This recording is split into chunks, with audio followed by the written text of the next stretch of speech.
दोस्तों, इसी प्रकार की मोटिवेशनल कहानियां सुनने के लिए हमारे YouTube चैनल को सब्सक्राइब करें और आज की ये कहानी कैसी लगी हमें कमेंट करके जरूर बताएं। तो चलिए आज की कहानी शुरू करते हैं। एक बार भगवान बुद्ध एक गांव में उपदेश दे रहे थे।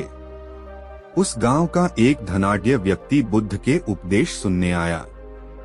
उपदेश सुनकर उसके मन में एक प्रश्न पूछने की जिज्ञासा हुई, परंतु सबके बीच में प्रश्न पूछने में उसे कुछ संकोच हुआ, क्योंकि उस गांव में उसकी बहुत प्रतिष्ठा थी और प्रश्न ऐसा था कि उसकी प्रतिष्ठा दांव पर लग जाती। इसलिए वह सबके जाने का इंतजार करने लगा।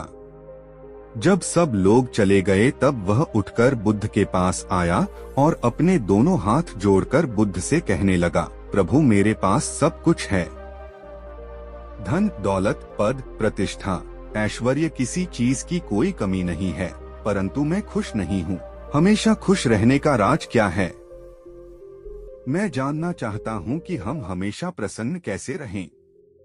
बुद्ध कुछ देर तक चुप रहे और फिर बोले, तुम मेरे साथ जंगल में चलो, मैं तुम्हें खुश रहने का राज बताता हूँ। ऐसा कहकर बुद्ध उसे साथ लेकर जंगल की तरफ बढ़ चले। रास्ते में बुद्ध ने एक बड़ा सा पत्थर उठाया और उस व्यक्ति को देते हुए कहा, इसे पकड़ो और चलो। वह व्यक्ति पत्थर उठाकर चलने लगा। कुछ समय बाद उस व्यक्ति के हाथ में दर्द होने लगा, लेकिन वह चुप रहा और चलता रहा। लेकिन जब चलते हुए काफी समय बीत गया और उस व्यक्ति से दर्द सहा नहीं गया, तो उसने बुद्ध को अपनी परेशानी बताई। बुद्ध ने उससे कहा, पत्थर नीचे रख दो। पत्थर नीचे रखते ही उस व्यक्ति को बड़ी राहत महसूस हुई। तभी बुद्ध ने समझाया, यही खुश रहने का राज है। उस व्यक्ति ने कहा, भगवान में कुछ समझा नहीं।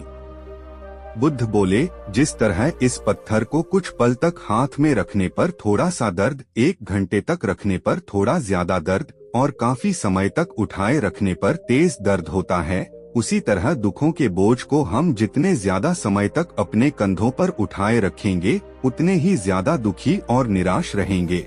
यह हम पर निर्भर करता है कि हम दुखों के बोझ को कुछ पल तक उठाए रखना चाहते हैं या जिंदगी भर। अगर खुश रहने की आकांक्षा हो तो दुख रूपी पत्थर को जल्द से जल्द नीचे रखना सीखना होगा। संभव हो तो उसे उठाने से ही बचना होगा। मित्रों, हम सभी यही करते हैं, अपने दुखों के बोझ को ढोते रहते हैं। मैंने अपने जीवन में कई लोगों को कहते सुना है, उसने मेरा इतना अपमान किया कि मैं जिंदगी भर नहीं भूल सकता।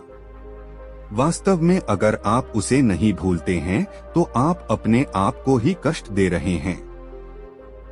दुखों से मुक्ति तभी संभव है जब हम दुख के बोझ को अपने मन से जल्द निकाल दें और इच्छाओं से रहित होकर या जो है उसमें संतोष कर प्रसन्न रहें। याद रखिए, प्रत्येक क्षण अपने आप में नया है और जो क्षण बीत चुका है उसकी कड़वी यादों को मन में संजोकर रखने से बेहतर है कि हम अपने वर्तमान क्षण का पूर्ण रूप से आनंद उठाएं। इसलिए खुश रहिए, प्रसन्न रहिए।